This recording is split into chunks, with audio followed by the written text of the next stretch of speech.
선생님 혹시 눈썹뼈 절제술 아시나요? 제가 여잔데 눈썹뼈가 튀어나오고 한물눈이라 남상이에요. 한물눈이라 눈이 더 작아 보여서 고민이에요. 최근에 이런 질문들이 조금 많이 올라오고 있거든요. 교수님, 눈썹뼈 절삭술 부작용 심한 거예요. 선생님은 이 수술에 대해서 어떻게 생각하시나요? 그래서 오늘 이 내용을 좀 간단하게 좀 말씀을 드릴게요. 이게 남자의 경우는 안화상 윤기가 조금 있는 편이고요. 그다음에 여자의 경우는 여기가 이마가 둥그런 편이죠. 그래서 눈썹뼈 절삭술, 한국말로는. 그런데 영어로는 forehead 또는 brow ridge reduction surgery라는 말을 쓰거든요. 그러면 여기 전두동에서 튀어나온 브라우 리지를 이렇게 뼈를 떼어내요. 잘라서. 그 다음에 얘를 조금 다듬고 쪼개고 부서뜨리고 해가지고 여기다가 나사 고정을 이렇게 해서 막아요. 구멍을. 요런 걸 하죠. 그럼 요런 걸 하면은 좋겠다. 튀어나온 게 없어지고 매끈해지고 전두동 빵꾸도 안 나고 짱인데 이럴 수 있잖아요. 근데 여기 함정이 있어요. 그림은 이런데 현실에서는 어떠냐. 지금 여기 뼈가 모양이 어떻죠? 이렇게 보면은 초록색으로 갈까요? 이렇게 곡선이죠. 근데 여기는 이렇게 판때기로 돼 있어요. 직선으로. 아니, 이 곡선을 어떻게 이렇게 직선으로 만들죠? 방법이 없는 건 아니죠. 이렇게 있는 애를 여기 부러뜨리고 여기 부러뜨리고 여기 부러뜨리고 여기 부러뜨리고 해가지고 피는 거죠. 그리고 지금처럼 이렇게 깔끔한 게 아니라 이 중간중간 이런 데도 막 핀이 박혀 있겠죠. 이게 이 수술의 단점이에요. 이거 태국에서 많이 해요. 태국에서 굉장히 많이 하고 이 수술을 받고 오신 분들의 사진 모습을 제가 몇 개를 봤는데 이마가 우둘두둘해요. 그러니까 또 이런 방법이 있고 또 하나는 이렇게 튀어나온 뼈를 갈아주자 이런 방법이 있죠. 이걸 이제 한국에서 제일 많이 하시는 선생님인지는 모르겠으나 K아트인가 거기서 선생님이 요거를 내시경으로 해서 많이 하시는 걸로 알고 있어요. 그래서 그 방법이 오히려 저는 이 방법보다는 낫지 않을까 이런 생각을 합니다.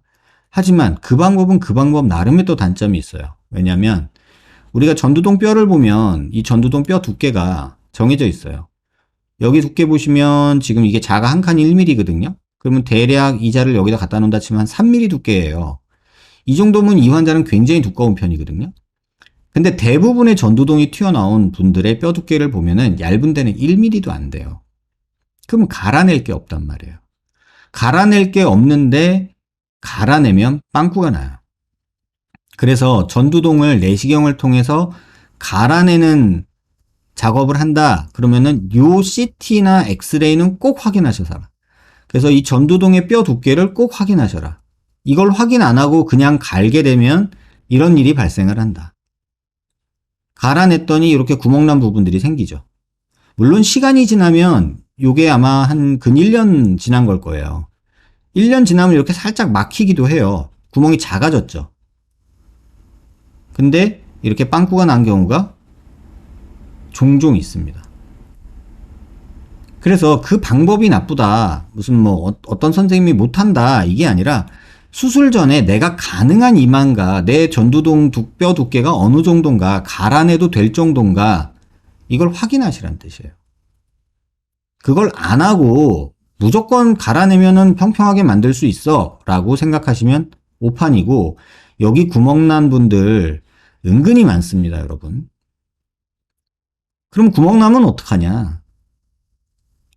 이렇게 구멍이 크게 난 분들이 또 이렇게 티타늄으로 이렇게 메꿔가지고 오시는 분들도 있어요.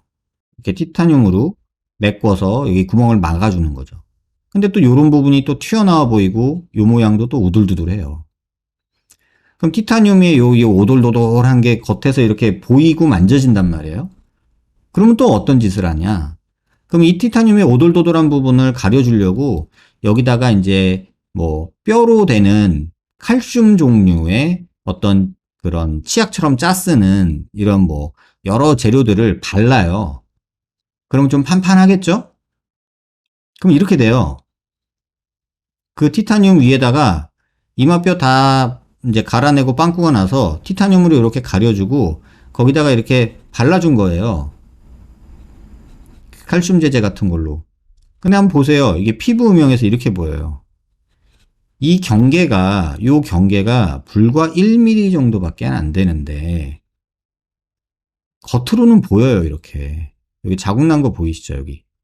실제로 이렇게 나 여기 있어 하듯이 이렇게 딱 들어있는 모습이 보이잖아요.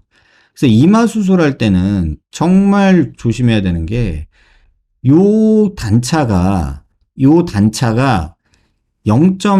제 기준으로 보면 0.5mm만 넘어가도 무조건 겉에서 티가 나고 만져져요. 그래서 이런 식으로 하는 거예요. 요거를 뼈를 잘라내서 여기 뼈를 이렇게 이제 달아서 여기다가 플레이트를 박아 놓는 거예요. 그러면 요 사이에서 뼈가 생겨서 매끈해지면 좋겠는데 현실은 이렇게 되지 못하고 이 뼈가 다 없어지고 녹아서 흡수되고 이런 경우도 종종 생긴다. 그러니까 요런 것들을 한번 알고 하셔라. 뭐 이 방법이 무조건 옳고 뭐 갈아내는 작업은 무조건 나쁘고 이런 게 아니에요. 내 뼈 상태에는 갈아내는 게 최선일 수도 있고요. 또는 잘라내가지고 이렇게 만드는 게 최선일 수도 있고, 아니면 아예 떼버리고 그냥 이런 식으로 뭐 만들 수도 있고, 아니면 또 그것도 뭐 이런 식으로 할 수도 있고, 방법이야 뭐 선생님들이 많이 고민을 하고 하시겠지만, 수술하는, 준비하는 환자 입장에서는 꼭 생각해야 되는 게 내 전두동뼈의 두께는 확인해라, 최소한. 그래서 갈아내는 게 가장 좋잖아요, 사실은. 그러면 갈아내도 되는지 안 되는지 확인하고, 그 다음에 뼈를 부시는 건데, 이 그림이 살짝은 페이크인 거죠. 이 곡선을 어떻게 이렇게 일자로 만들어요? 이게 무슨 철판처럼 망치로 두들긴다고 펴지는 것도 아니잖아요. 필라면 뼈를 부셔야 돼요. 뼈를 부시면 고정을 해주려고 또 철사로 플레이트를 받고 나사를 박아야 돼요. 그래서 실제로 태국에서 수술한 환자들 보면은 이렇게 뼈가 한 덩어리로 있는 게 아니라 여기가 막 조각조각 막 이렇게 조각조각 막 이렇게 나 있고요. 그거를 막 얼기설기 플레이트로 엮어놓은 그런 모습이 보여요. 근데 만져보면 완전 우둘두둘하죠. 그리고 실제로 봐도 이마가 우둘두둘하죠. 한번 보세요. 요 정도면 매끈하다고 할 수 있지 않나요? 요 정도면? 이 발라놓은 거 보면? 근데 여기 발라놓은 거 보면 이것도 우둘두둘 하잖아요. 근데 이 우둘두둘함이 뭐 끼케야 몇 밀리나 되겠어요. 근데 그게 겉으로 이렇게 드러나요. 이마가 우둘두둘해요. 벌 쏘인 것처럼. 그러니까 이런 단점들이 있으니 본인 상태에 대해서 좀 잘 알고 수술을 하자. 제가 말하는 건 그거지. 뭐 이 방법이 맞고 저 방법이 틀리고 이런 얘기는 하고 싶지 않습니다, 여러분.